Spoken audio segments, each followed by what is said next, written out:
और हम घूम रहे हैं, मजे ले रहे हैं, बस यही है। बाकी शिक्षा की वजह से हम सब यहाँ बैठे हैं।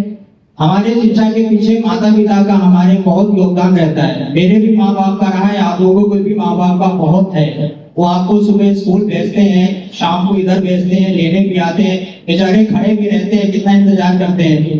तो जीवन में कितने भी बड़े हो जाओ, माँ बाप को तो कभी ना भूलना। बाकी उसके बाद टीचर्स हैं जो बहुत ही सम्मान दायक व्यक्ति होते हैं, जिन्हें हम सम्मान से हमेशा देखते हैं, कहीं भी मिल जाए, कहीं भी किसी भी उम्र में वो मिल जाए।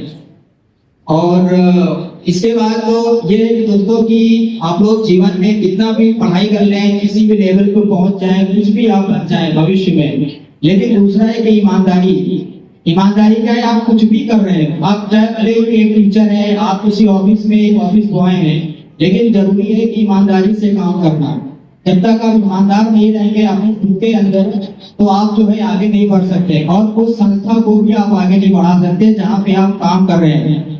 अभी आप लोगों की उम्र है कि आप स्टूडेंट्स हैं, स्टूडेंट्स को क्या चाहिए, ईमानदारी से वो पढ़ाई करें। जो टीचर्स इनको स्कूल में है, यहाँ पे है, जो भी उनको बताया जाता है, जिस हिसाब से बताया जाता है, आप लोग उस हिसाब से पढ़ाई करें, उनकी बातों को माने और आगे बढ़े।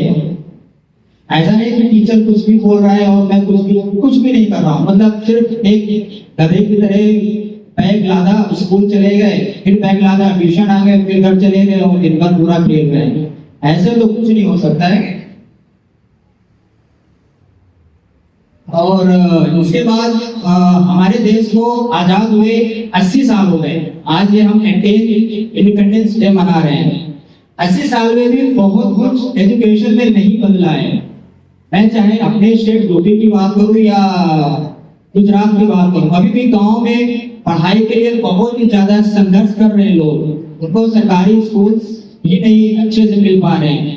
और हम लोग यहाँ अहमदाबाद में हैं, अच्छी अच्छी हाईटेक स्कूल से, जहाँ पे डिजिटल बोर्ड से लेकर के एसी से लेकर के हर चीज दी जा रही है बच्चों को।